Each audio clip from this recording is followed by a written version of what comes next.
Hey everyone, I'm back, and today we're going to be talking about Boy Kills World, and this movie came out in 2023.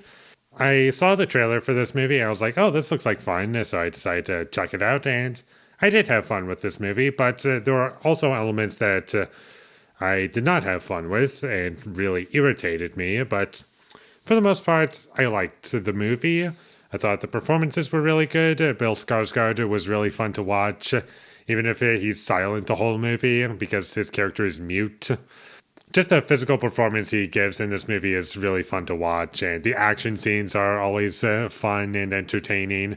They're bloody, kind of like a Tarantino film or Matthew Vaughn, like something like that, and it's always entertaining to watch. And I like that the voice inside Bill Skarsgård's head is voiced by H. John Benjamin, the same voice actor as Archer, who plays Archer in that show, and also voices Bob in Bob's Burgers. And he was fun. I liked listening to him.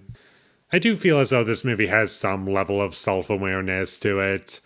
The movie is at times kind of funny, and not all of the comedy works for me, but I wasn't really like laughing my lungs out or anything like that. It's just like, oh, that's kind of funny.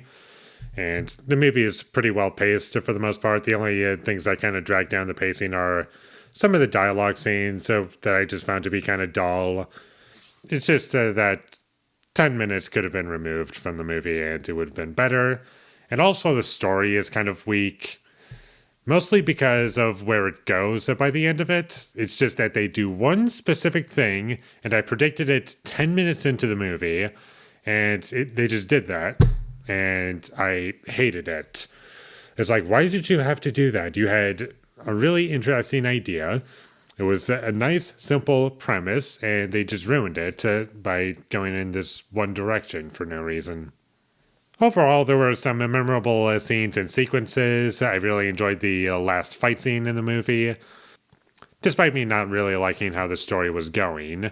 What was happening in terms of the action, I liked. I thought that it was a big highlight in the film. And the only other issues I have with this movie is that there was some CG that looked kind of bad and could have been improved upon. And also, the opening scene, just for a moment, kind of reminded me of The Revenant. And if you've seen the movie, you'll know why. Well, both movies. And for a while, I thought this movie was going to be a mix between The Revenant and The Hunger Games, but as the movie progresses, it kind of turns into its own thing, if that makes sense. And it's very much familiar territory. You kind of know exactly where it's going to go. It's not overly complicated, and that's one thing I can say is positive about the movie, is that it doesn't get convoluted in where it's going. Everything is very basic and just on a surface level, and most of the performances are good.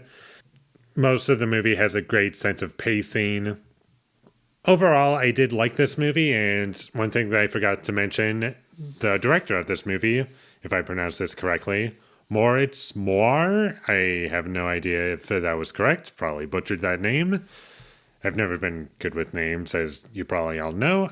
This was his first feature film, and for a first feature, I think this is pretty great in terms of what they were able to pull off. It was fun, interesting concept, and also one other thing to mention is that there is an after-credit scene.